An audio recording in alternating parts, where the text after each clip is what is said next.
Friends, स्वागत है आपके अपने class 10th on the YouTube channel पर। तो आज बात करने वाले हैं रत्नीन। रत्नीन क्या होता है? जो पद अधिकारी होता है, जिसके पास जो पद होता है उसे रत्नीन कहा जाता है। तो आई होप आपको ये बहुत अच्छे से समझ में आने वाला है, क्योंकि मैं आपको एक एक चीज़ बड़े अच्छे से समझाने वाला हूँ। अगर आप इस चैनल पर नए हो तो प्लीज़ चैनल को सब्सक्राइब कर दो, बेल आइकन को ऑन कर दो, क्योंकि मैं इससे रिलेटेड सा हर एक प्रकार की नई वीडियो लाता रहता हूं, जिससे कि वो वीडियो आप तक तुरंत पहुंच जाए। तो चलो स्टार्ट करते हैं। रत्नीन। रत्नीन क्या होता है? जो पद अधिकारी होता है, जिसके पास जो पद होता है उसे हम रत्नीन कह देते हैं। जैसे राजा, ये प्राचीन या उत्तर वैदिक काल की भी बात करें या प्राचीन की भी हम बात करें, कि जो राजा हुआ करते थे, जो मंत्री हुआ करते थे, उन्हें जो पहले पद मिला करते थे उन पद के क्या नाम हुआ करते थे। जैसे बात करें राजा, तो राजा के पद को राजा ही कहा करते थे। ये प्राचीन में भी कहा गया है कि राजा के पद को राजा ही कहा करते थे।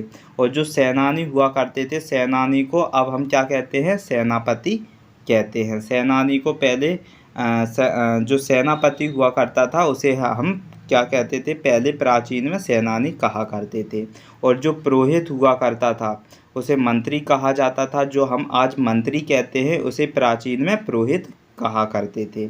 और जो युवराज हुआ करता था, ये राजा का बड़ा बेटा जो हुआ करता था। जैसे कि राजा के पहले 4, 6, 10 बेटे हुआ करते थे, तो राजा में जो सबसे बड़ा बेटा हुआ करता था उसे युवराज कहा जाता था। इस प्रकार ये प्राचीन की हम बात कर रहे हैं। और महिषी किसे कहा जाता था? तो महिषी पटरानी को कहा जाता था।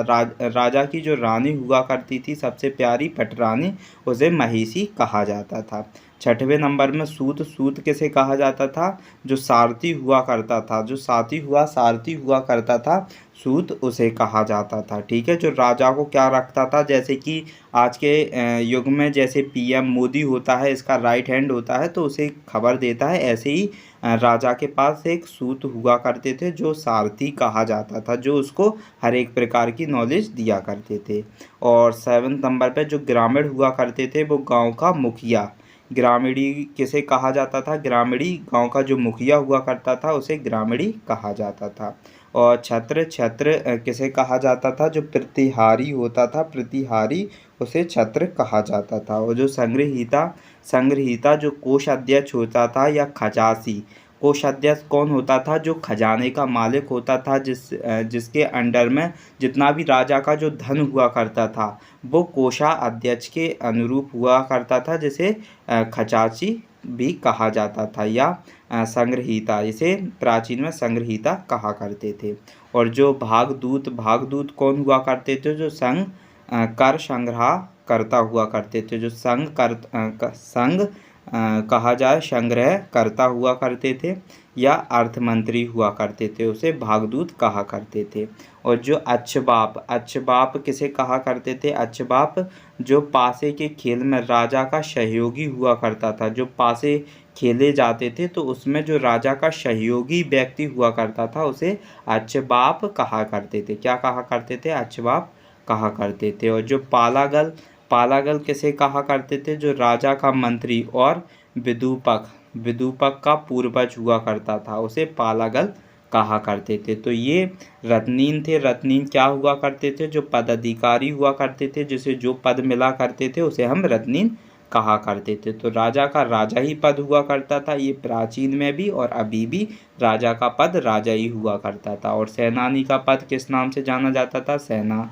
जो हम अभी सेनापति, युवराज, राजा का बड़ा बेटा, पुरोहित मंत्री हुआ करते थे, महिषी पटरानी हुआ करती थी, सूत सारथी हुआ करते थे, ग्रामीणी जो गांव का मुखिया हुआ करता था, छत्र प्रतिहारी हुआ करता था, संग्रहीता कोषाध्यक्ष या खजाने का मालिक हुआ करता था, संग्रहीता। और भागदूत जो कर संग्रह करता हुआ करते थे या अर्थमंत्री हुआ करते। और अच्छबाप जो पासे के खेल में राजा का सहयोगी हुआ करता था उसे अच्छबाप कहा जाता था। और जो पालागल जो राजा का मित्र या विदूपक का पूर्वज हुआ करता था उसे पालागल कहा करते थे। ठीक है। तो आई होप आपको हर एक चीज़ बड़े अच्छे से समझ में आई होगी। तो मैं ये 12 प्रकार के लाया था, 12 पद बोले तो पदाधिकारियों के बारे में मैंने अच्छे से आपको बता दिया है। तो आई होप आपको बहुत अच्छे से ये समझ में आ गया होगा कि रत्नीन या पदाधिकारी क्या हुआ करते थे प्राचीन में। ठीक है, अगर आपको बहुत अच्छे से समझ में आ गया है तो प्लीज़ वीडियो को लाइक कर दें एंड शेयर कर दें, और चैनल पर नए हो तो चैनल को प्लीज़ सब्सक्राइब कर दें। तो आज के लिए इतना ही, मिलते हैं नेक्स्ट इससे बोले तो एक और अच्छी वीडियो के साथ।